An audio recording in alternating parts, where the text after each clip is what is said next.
तो देखा ही नहीं है, और नहीं देखने के पीछे की उतनी पागलपन है, उतना ही उसमें छटपटाहट है, उतनी वेदना है। यह वेदना प्रेम का, और पूर्णत्व प्राप्ति वही कर सकता है जिसके हृदय में प्रेम का, जो प्रेम युक्त नहीं है, जिसमें किसी प्रकार की भावना ही नहीं है, मुक्तियां नहीं है, जिसमें जोश नहीं है, उत्साह नहीं है, उमंग नहीं है, किसी को प्राप्त करने की चाह नहीं है, साधक नहीं है, मनुष्य भी नहीं है, जीव युक्त है। प्राण चेतना के लिए आवश्यक है उसका आधार बिंदु ऐसा हो जो शाश्वत हो, चिर नवीन हो, और इस चिर नवीनता को सात्विक प्रेम कहते हैं। क्योंकि प्रेम क्यों ही वासना युक्त बनता है, वह प्रेम नहीं रहता। प्रेम में वासना होती ही नहीं है। सैकड़ों घंटों पास में बैठने के बाद भी वासना का उदय नहीं है। वासना का उदय होते ही सब कुछ क्षरण हो जाता है, समाप्त हो जाता है, वह भावना ही लीन हो जाती है। ईश्वर के प्रति प्रेम हो सकता है, वासना नहीं।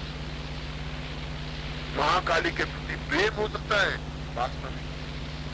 महाकाली का स्वरूप, बगला का स्वरूप बहुत सुंदर चातुर्यमान है, लक्ष्मी का स्वरूप बहुत चातुर्यमान है, बहुत सुंदर है, माँ का स्वरूप बहुत सुंदर है, मेरी बहन का स्वरूप बहुत सुंदर है, वासना नहीं, प्रेम ही। सुंदरता प्रेम में हो, क्षणे क्षणे यत्न बतान बेटी तदैव रूपम रमणीयताया।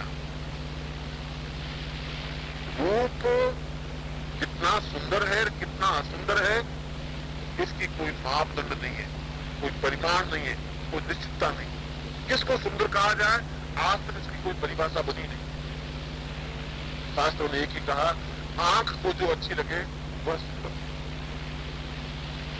सैकड़ों इस प्रकार से हमारे, जिनको हमारी चाह है, जिसको हम प्रिय समझते हैं, उसकी फोटो को घंटों बैठे बैठे देखते रहते हैं, और वर्ल्ड फेम या विश्व सुंदरी के फोटो बार में जब उसको फेंक देते हैं, उसको तो ध्यान ही नहीं जाता, उसका अलावा और सुंदर, क्योंकि वह तो एशिया का खिताब पाई चुकी है, मिस इंडिया है और मिस वर्ल्ड है, और उसका फोटो भी पास में पड़ा है, पर उसकी तरफ नजर नहीं है। इसलिए आंख को जो सुंदर लगता है बस क्षणे क्षणे यत्न बता सकते थे, तभी उसको रमणीय वह है जो आंख को प्रिय लगता है, और जो आंख को प्रिय लगता है वह चित्त पर स्थायी बनता है। चित्त तक पहुंचने के लिए, हृदय तक पहुंचने के लिए, क्योंकि मंत्र अपने आप में प्रेममय, मंत्र के प्रति अनुरक्ति प्रेम होना जरूरी है। यदि मंत्र केवल उच्चारण है, होठों से उच्चारण है, सुंदरता का मापदंड और प्रेम का मापदंड दोनों अपने एक स्थान पर। सुंदरता की परिभाषा नहीं है, आज तक विश्व में सुंदरता की परिभाषा हुई नहीं, प्रेम की भी परिभाषा नहीं, क्योंकि प्रेम नित्य नवीन दिखाई देने वाला प्रेम है। जो बासी है वह वासना है, वह भोग है। इसलिए जब भोग्या शब्द पत्नी के लिए प्रयुक्त होता है, क्योंकि उसको भोगनी है, भोग्या है, और भोग्या में अपने आप आकर्षण न्यूनता बनती है, स्वभाव सकती है, उसमें ऐप दिखाई देने लग जाती है। जो प्रेमी बहुत सुंदर लगता था, जिसकी बात फुलझड़ियां लगती थी, शादी होते ही वो बस निकट हो जाता है, कुछ दम खमने महीने पर बात तो बात खास बात नहीं। ऐसा क्यों? 10 साल तक जो कुछ डिफरेंस नहीं आया, वो महीने भर में क्यों अंतर आ गया? तलाक की स्थितियां क्यों बनती है, लड़ाई झगड़ा क्यों बन जाता है? 5 साल तक लड़ाई झगड़ा हुआ नहीं, और शादी के 4 महीने बाद लड़ाई झगड़ा शुरू हो जाते हैं। ऐसा क्यों? 5 साल तक क्यों नहीं हुआ? क्या तो आत्मा में अंतर क्या आ गया? अंतर ये आ गया, उसके ऊपर प्रेम भावना नहीं रहती, अधिकार भावना, और जहां भी अधिकार भावना आएगी वहां लड़ाई होगी, मतभेद होंगे, टेंस होंगे। इसलिए बहुत ज्यादा जरूरी है कि प्रेम चित्त पर सीधा इफेक्ट करता है, और साथ और कोई पदार्थ चित्त पर इफेक्ट नहीं करता, शरीर के अन्य अंगों पर इफेक्ट करता है। स्त्री के पुत्र पैदा होता है, और आप सैकड़ों बार देखते हैं कि कभी संतान उत्पन्न होती है तो माँ के चेहरे की, माँ की आकृति की, उसमें रूप माँ का आ जाता है। कभी संतान पैदा होती है तो पति का आकार आ जाता है, उसके आंख नाक कान। कहते हैं, दादी दादी कहती है कि बाप गया है, ये बाप गया है, और ये लड़का माँ पे गया है। पर कभी कभी ऐसा भी होता है जो माँ पे भी नहीं जाता, बाप पर भी नहीं जाता। जो स्त्री नित्य शीशे में देखती है और अपने चित्त पर अपना इफेक्ट डालती रहती है, उसके जैसा ही लड़का पैदा होगा, माँ के जैसा ही लड़का, क्योंकि उसके चित्त पर प्रभाव पड़ रहा है अपने स्वरूप का। बार बार वो अपने ही स्वरूप का चिंतन कर रही है, उसको दूसरे स्वरूप का चिंतन उसके मानस में नहीं है। ऐसे सैकड़ों स्त्रियां जो पर्स में वो शीशा रखती है और 5 मिनट बाद उस शीशे को देखती है, फर्क क्या पड़ा है, 5 मिनट में क्या हुआ। मुंबई जैसे शहर में जाए तो हर 3 सेकंड बाद निकालेंगे, देखेंगे, और उनका 3 मिनट तक सब ठीक ठाक था भाई, वो बेकार क्यों दुखी हो रही है, कोई फर्क नहीं पड़ा है। मगर अब उसमें वो है कि भगवान जाने क्या कुछ चेंज क्या है। और जो केवल बार बार अपने ही स्वरूप का चिंतन करती है, उसकी संतान भी उसी के आकृति की बनती है। जो पति से प्रेम करती है, जिसके हृदय पर चित्त पर पति का प्रभाव पड़ता है, उसकी संतान भी पति के आकृति की। और कई बार ऐसा होगा कि पुत्र उत्पन्न होता है, कुछ लक्षण कुछ चिन्ह शरीर के पिता के समान मिलते हैं, कुछ उसके पिता के समान मिलते हैं। महाकाली साधना में भी जब तक उस चित्त पर उस मंत्र का स्वरूप का इफेक्ट नहीं पड़ेगा, तब तक किसी भी प्रकार की सिद्धि की उत्पत्ति नहीं होगी। सिद्धि की उत्पत्ति के लिए सारा सृष्टि विधान क्रम तो वही है, जो क्रम मैंने आपको उदाहरण दिया।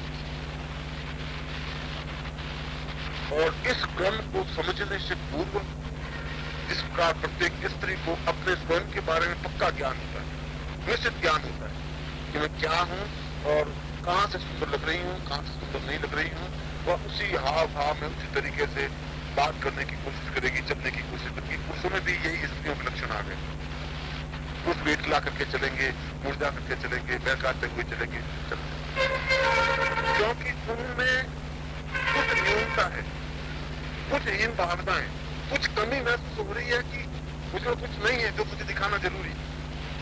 साधु सन्यासियों को कोई जरूरत नहीं, शीशे की जरूरत नहीं है, वो अपने मस्ती के साथ बैठे हैं, बस देख लिया तो देख लिया, नहीं देखा तो नहीं देखा।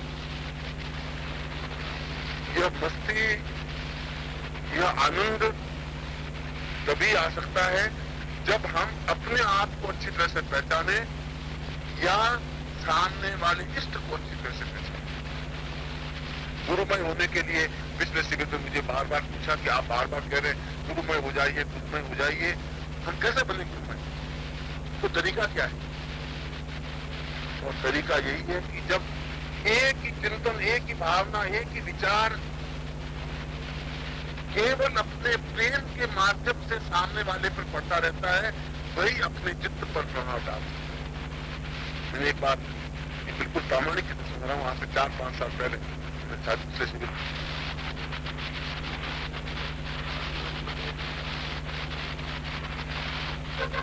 जीवन में इतनी तन्मयता आ सके जब किसी को बिना देखे हम रह नहीं सके।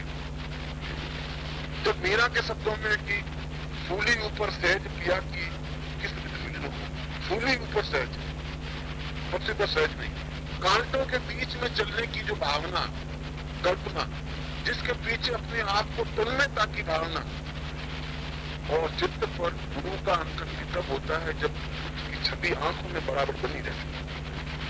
एक ही क्षण उसकी चाल को देखते रहते हैं, उसकी बात को देखते रहते हैं, बैठने की क्रिया, उठने की क्रिया, उसको देखते ही चित्त में प्रसन्नता आ जाती है। यही स्थिति साधना की,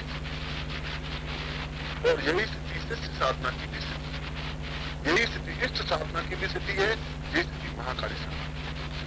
जब हम उसके पीछे पूर्ण तन्मयता, अपनापन महसूस करने लग जाएं, प्रेम करने लग जाएं, प्रार्थना, और इतना प्रेम कि हम एक क्षण भी अलग रहने की कल्पना से चीर उठे, खाली बैठे तो बिंब हमारे सामने वही आवे,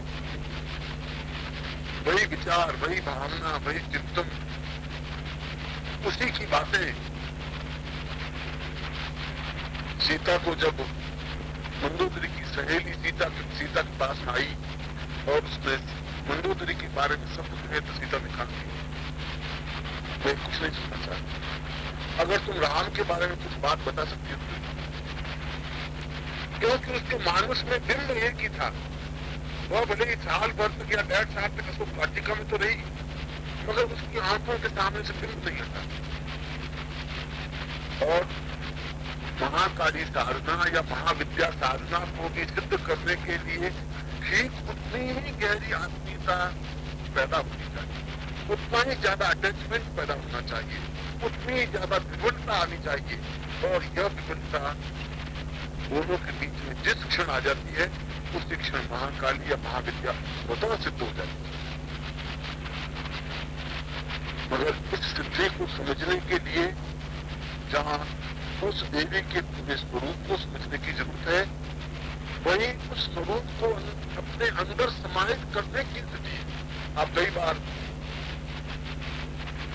मुंबई में मुंबई आधुनिक नगर और होटलों में लड़के आते रहते हैं, जिसको डांस वांस करते रहते हैं, और मैं कई ऐसे देखता हूं कि जहां आपस में प्रेम होता है, प्रेमी और प्रेमिका में, वहां प्रेमिका की चाल बदल जाती है प्रेमी के सदृश, ठीक उसी चाल से चलने लग जाती है, उसी प्रकार से हाव भाव बातचीत करने की क्रिया उसकी वैसी हो जाती है, उम्र तो बदल नहीं सकती, मगर और वो ऐसा महसूस भी नहीं करती कि मैं ऐसा कर रही हूँ।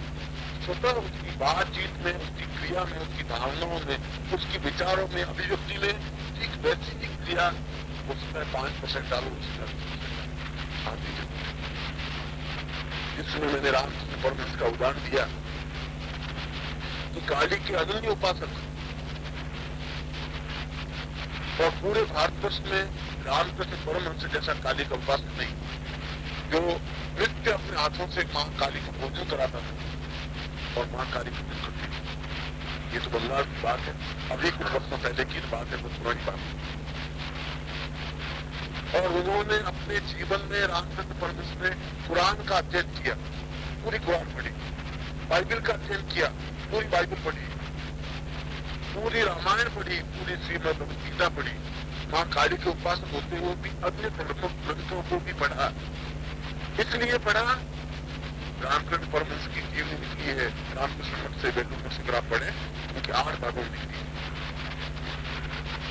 उन्होंने ये देखना चाहा कि क्या ये धर्म हिंदू धर्म के अलावा अन्य धर्म भी प्रामाणिक है, क्या मुस्लिम धर्म प्रामाणिक है या नहीं है, क्या बौद्ध धर्म प्रामाणिक है या नहीं है, क्या इसका शास्त्रीय बेस है या नहीं है।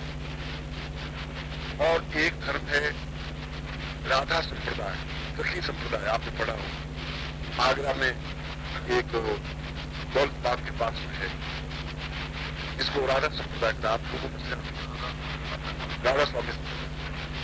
मुंबई में मैं एक संबंधित लोग, और उन्होंने रामकृष्ण परमहंस ने राम की उपासना की और राम की पूर्ण ओम परम तत्वाय नारायणाय गुरुभ्यो नमः।